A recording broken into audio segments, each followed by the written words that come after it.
the Archduke has inadvertently made himself a target for assassination. Welcome to Watch Mojo, and today we're looking at individuals who each changed the course of history by meeting an untimely demise. When the world sleeps, India will awake to life and freedom. Tsar Nicholas II of Russia.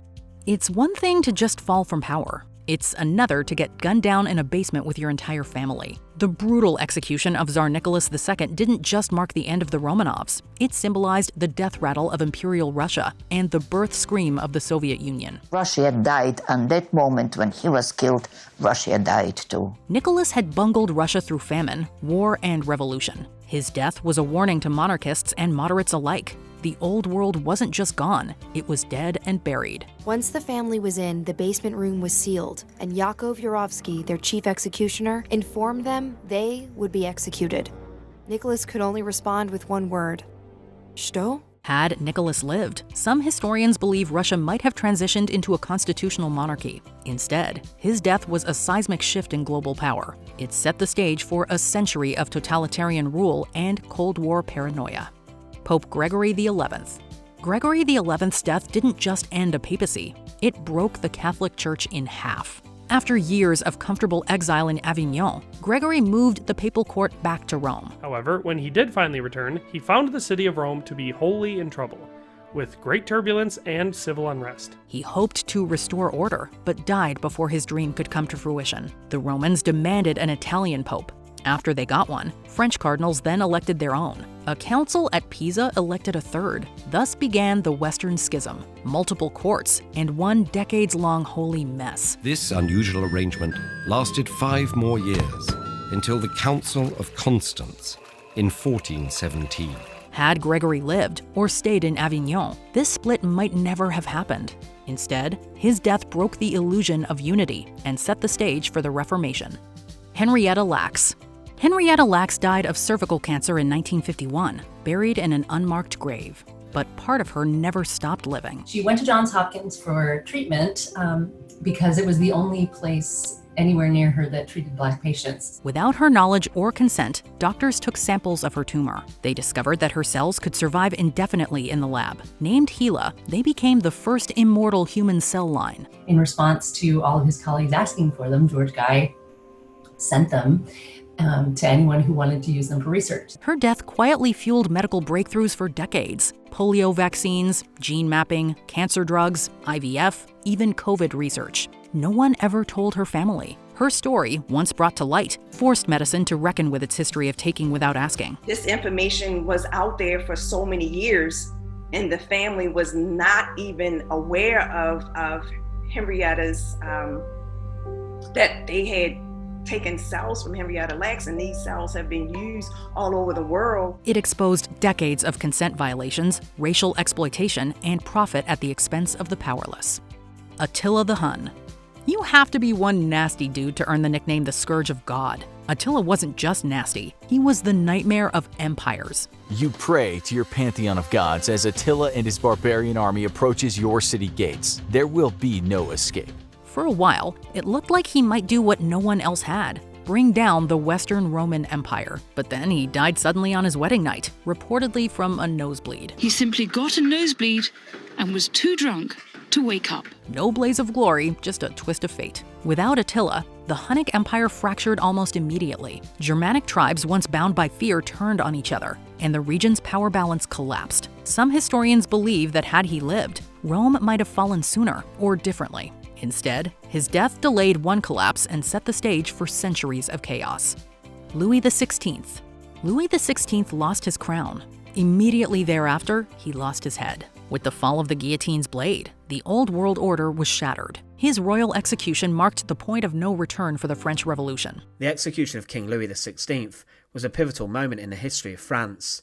It symbolised the end of the corrupt monarch that had been bleeding the country dry in the subsequent decades before, and the beginning of the revolution that led to democracy. Kings had been overthrown before, but rarely like this. Tried, convicted, and massacred by his own people. His death sent shockwaves throughout Europe. Monarchs panicked, revolutionaries cheered, and war erupted across the continent. The message was clear. The divine right of kings was dead. Some leaders, not content with just changing the government, sought to completely transform French society. Its religion, its street names, even its calendar. Had Louis escaped or been spared, the revolution might have cooled or crumbled. Instead, the blade came down, and history lurched into a new blood-soaked era. While the number of official executions was close to 17,000, that doesn't count how many people were just killed in the street by the authorities or by mobs. Then there were those who perished in the prisons where food was scarce and disease was rife. France would see the birth of republics, reigns of terror, and eventually an emperor named Napoleon. Ögedei Khan. Genghis Khan built the great Mongol war machine. His son Ögedei steered it straight into the heart of the known world. The empire was too large for him to manage on his own anymore, so he divided the Mongol Empire into 3 regions. Under his rule, the Mongols arguably became the first true global superpower. They conquered vast stretches of China, steamrolled through Russia, and marched into Central Europe. Then, just as their armies reached the gates of Vienna, Ögedei died. Ögedei, having laid the foundations for a governable empire that stretched throughout Asia, died on 11 December 1241 at age 56. Per Mongol law, the generals withdrew to attend the election of a new great Khan. Europe was spared, quite possibly by a night of partying to death. Had Ögedei lived a few more years, historians believe the continent could have fallen. His death didn't end the Mongol onslaught, but it slammed the brakes on one of history's most unstoppable invasions. Even though the empire lasted only a short while, the Mongols left a legacy of world domination that remains unmatched today. John F. Kennedy. When JFK was shot in Dallas, his death didn't just end a presidency, it shattered America's sense of innocence. These scenes are at Parkland Hospital in Dallas, where President John Kennedy died. He was young, charismatic, and seen as a symbol of hope and a bright future. His death and its coverage on television stunned the world and sent the U.S. careening into a decade of upheaval. Today, in this moment of new resolve, I would say to all my fellow Americans, let us continue. The Vietnam War escalated under his successor. Civil rights progress met harsher resistance. Public trust in government began to rot. Some historians argue that had Kennedy lived, he may have pulled out of Vietnam or pushed harder for civil rights. Today we are committed to a worldwide struggle to promote and protect the rights of all who wish to be free. Instead, his assassination froze him in myth and changed the trajectory of American politics forever. Yitzhak Rabin. Yitzhak Rabin was a warrior who chose peace. He paid for it with his life. Enough of blood and tears. Enough! As Prime Minister of Israel, he signed the Oslo Peace Accords. He made history, shaking hands with his lifelong enemy Yasser Arafat. Together, they set a fragile path toward a two-state solution. But in 1995, a Jewish extremist assassinated him at a peace rally. At 2 o'clock this afternoon, the city of Jerusalem ground to a halt. The bullet didn't just kill a man. It quite possibly ended all hope of a peaceful resolution to decades of conflict. Rabin's death unraveled momentum for peace, deepened mistrust, and hardened divisions that still define the region. Many believe he was the only leader with the credibility or the backbone to make real progress. His assassination closed a door that's never reopened. But when this war someday ends, perhaps a new generation of leaders will look back at this moment, recognize how close peace felt, and be inspired by some of Rabin's last words. In every central square of every city, scream out and cheer, only for peace. No Diem. No Diem was the face of South Vietnam, until the U.S. decided he was a problem in need of a permanent solution. His rule was brutal and paranoid, but for a time, his iron-fisted rule kept a lid on chaos. That all ended in 1963, when a U.S.-approved coup left him dead in the back of an armored car. His death cracked the regime wide open. To kill or to subdue is easy, but what will happen afterwards? What followed was a carousel of weak leaders and an ever-increasing number of American boots on the ground. Some historians argue that Diem, however flawed, was the last shot at stability. Instead, his fall helped turn a simmering conflict into a full-blown war. Today, for good or ill, new men will write the history of South Vietnam. Martin Luther King Jr. Martin Luther King Jr. preached nonviolence in a world hell-bent on delivering the opposite. This will be the day when all of God's children be able to sing with new meaning, my country tears of thee. sweet land of liberty of thee I sing. When he was assassinated in Memphis, the shock ripped through America like a lightning bolt. Cities burned, grief turned to rage, and any illusion of racial harmony collapsed overnight. The city was a mess.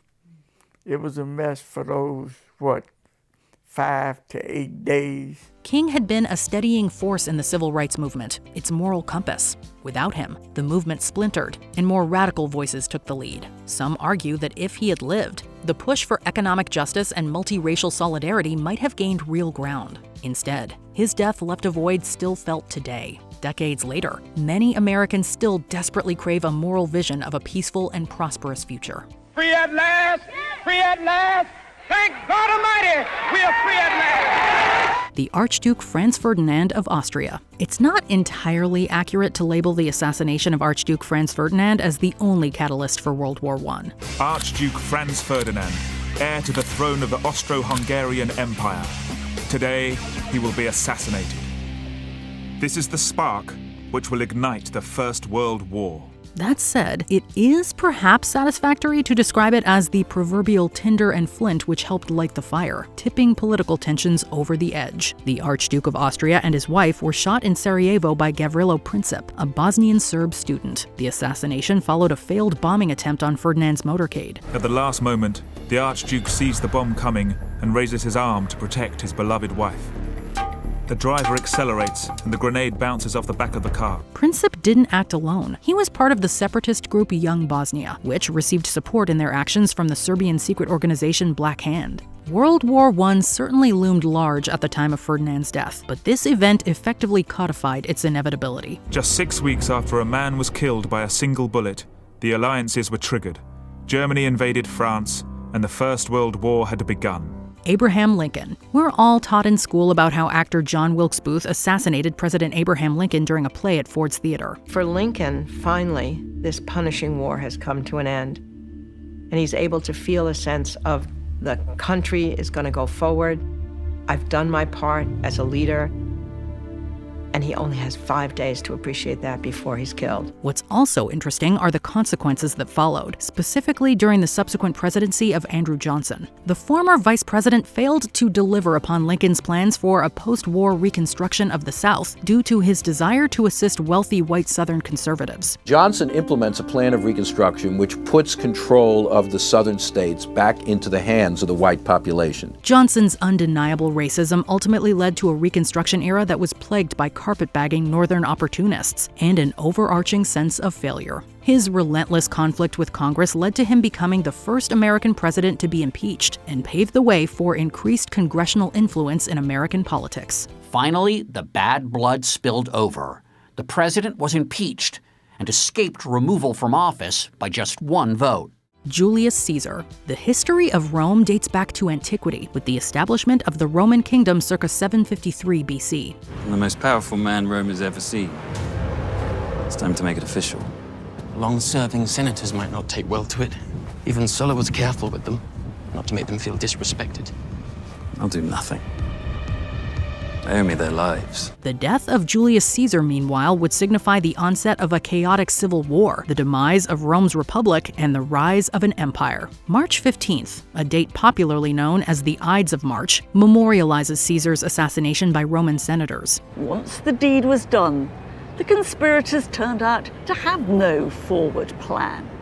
What they got was civil war, which ended up producing one-man rule, emperors. It was the culmination of a grand and infamous conspiracy involving over 50 of Rome's public servants, including Caesar's close compatriot Marcus Junius Brutus. Brutus's reputation is now divisive. While some vilify him as one of history's greatest traitors, others regard his actions as heroic and a courageous stand against Caesar's lack of political accountability. So Caesar's assassination only served to strengthen the very thing it meant to destroy.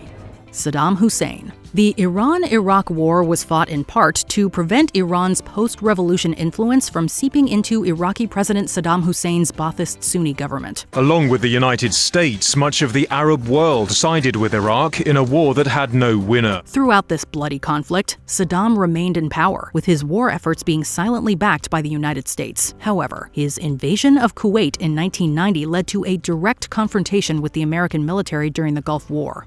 Following 9/11, American pressure on Saddam increased, leading to the invasion of Iraq and the downfall of his regime. He was later convicted of crimes against humanity and executed in 2006. The verdict was predictable. Saddam was found guilty and sentenced to death by hanging. This event ultimately opened the doors for the aforementioned Iranian influence and theocratic philosophies to permeate not only Iraq, but also large sections of the Middle East. Mahatma Gandhi. The aftermath of Mahatma Gandhi's assassination was one of grim irony, sharply contrasting with his message of non-violence. On January 30th, 1948, Gandhi was assassinated by one Nathuram Godse while on his way to a prayer meeting. He took 3 steps, bowed before Mahatma Gandhi, and he shot him point blank, 3 bullets. Godse was a Hindu nationalist who objected to Gandhi's compassionate stance towards displaced Muslim nationalists in the aftermath of British colonialism in India. After Gandhi's death, public displays of mourning unfolded, which were juxtaposed against violent riots in areas such as Mumbai. Despite his efforts, violence between Hindus and Muslims continued, and despite his efforts, India was fractured in two. Gandhi's demise would forever raise questions as to what routes modern-day Pakistan would have taken had his peaceful ethos been allowed to continue, as India navigated the political landscape post-British Raj. Alexander the Great. It's difficult to know exactly how vast Alexander the Great's empire would have become if he hadn't succumbed to fever and disease at only 32 years of age. He contracted a fever, possibly malaria, and on the 10th of June, 323 BC, after a night of heavy drinking, Alexander died. He was a month short of his 33rd birthday. What is known, however, is that Alexander's lack of foresight with regards to his line of succession resulted in chaos, civil war, and turmoil. Today, our geographical concept of East versus West is largely attributed to the fracturing of Alexander's empire, which stretched to roughly 2 million square miles. His conquests had opened the East to a flood of Western and Greek influence, and the contact between cultures was to have a lasting effect on European and Asian civilization. Nonetheless, Alexander's demise ultimately proved that his control over this empire was tenuous at best. It didn't take long for rebellions to break out over the command of this collapsing house of cards. After his death, that legend became an inspiration to many who dreamed, but ultimately failed to follow where he had led. Moctezuma II. The days of the Aztec Empire were effectively numbered after the death of Moctezuma II on June 30th, 1520. Over the course of 2 years, a single ruthless man was able to forge an alliance which destroyed the gorgeous city, rooted out its ancient religion, and created a new realm for his king. The manner of the Aztec emperor's death has been disputed, with most agreeing that he was stoned to death by his own people following a failed negotiation with the invading Spanish conquistador Hernán Cortés. Perhaps even before Moctezuma was able to get a word out, stones, arrows, and darts began to fly at him. Still, others believe that it was Cortés himself who did the job. While that remains up in the air, what is certain is that the conquistadors narrowly escaped Aztec land with their lives, and then came back for vengeance. Cortés's war of attrition decimated the city of Tenochtitlan, setting the stage for further European colonial efforts in the New World. The situation that existed in the final siege of Tenochtitlan was very different. And surely the Aztecs who were fighting must have realized that. They must have seen that it signaled the end of their empire. Mohammad Reza Pahlavi. It's entirely possible that the cultural landscape of modern-day Iran might look drastically different had the Iranian Revolution not taken place back in 1979. Daily, it has become more difficult to look at the scope of opposition to the Shah of Iran and still see his monarchy surviving. The Ayatollahs are committed to the ouster of the Shah and nothing less than that. The Shah of Iran, Mohammad Reza Pahlavi, espoused a political ideology known as the Great Civilization, where Iran would emerge as a global superpower with idealized socio-economic conditions for its people. I think that our country in the next 10 years will be what you are today.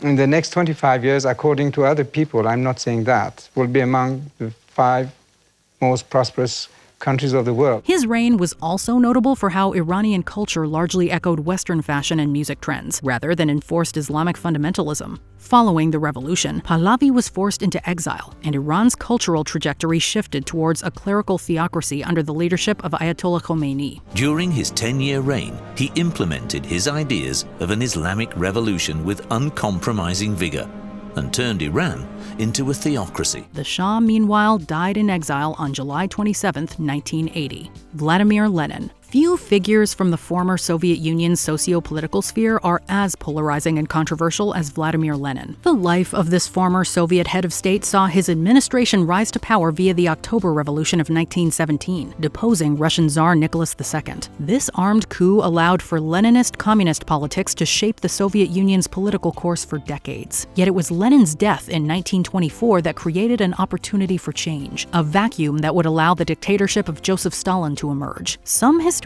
argue that both Lenin and Stalin were dictators, albeit in different ways. Regardless, Russia's legacy of political turbulence was further inflamed after Lenin's death.